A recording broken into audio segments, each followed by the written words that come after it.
Me ollaan täällä Ammattistartti-hankkeen ja huippuhankkeen tuotetorilla, ja tuotetori ideana on sellainen, että esitellään erilaisia materiaaleja, mitä on tehty esimerkiksi huippuhankkeessa, josta on kansainvälisesti tuotu Englannista ammattiportfolio ja yhteisöprojektia muun muassa. Eli tässä meillä on ensimmäisenä on päihdekasvatusprojekti, joka tehtiin yhdessä Punaisen Ristin kanssa.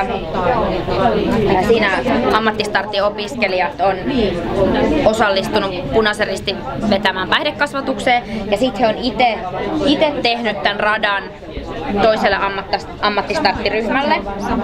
Ja tässä näkyy niitä tehtäviä, mitä he on tehnyt.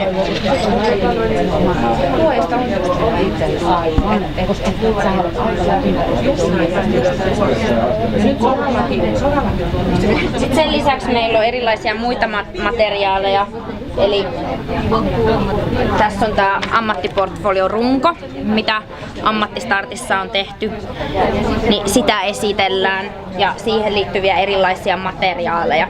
Eli lähinnä tällä tuotetorilla on tarkoituksena se, että näytetään niitä materiaaleja, mitä siinä huippuhankkeessa on tehty, ja ihmiset saa vapaasti tutustua ja kysellä sitten että lisätietoja.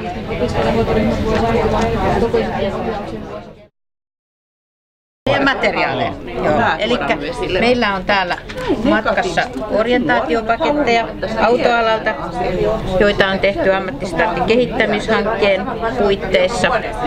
Hiusalalta löytyy, näitä käytetään siihen, kun opiskelija lähtee Ammattistartista koulukokeiluun, ja nämä paketit pitää sisällään ihan taustatietoa siitä alasta, mihin on menossa, tutkinnosta ja sitten siitä opiskeluympäristöstä, mihin hän on menossa. Ja sitten täällä on vielä esimerkkitapauksia siitä, minkälaisia kirjallisia tehtäviä voidaan tehdä täälläkin.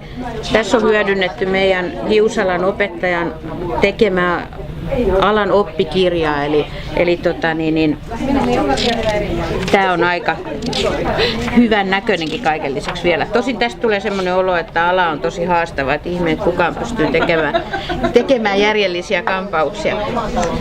Täällä on kuvattuna huippuhankkeessa Hollannin matkalta löydettyjä ideoita Riinpaundista aikalisäkoulutuksen aikana, eli mitä voisi tehdä näiden opiskelijoiden ohjauksen ja tuen kehittämiseksi, joilla keskeyttäminen on perustutkinnossa uhkana.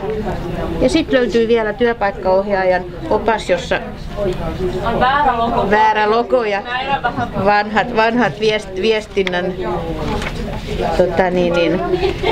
ohjeet, mutta kuvataan työpaikkaohjaajalle, mitä on ammattistartti, mitä työelämäjakso opiskelijalle tarkoittaa ja niin edespäin. Eli kenen kuuluu mitäkin tehdä, että tämmöinen työelämäjakso onnistuu.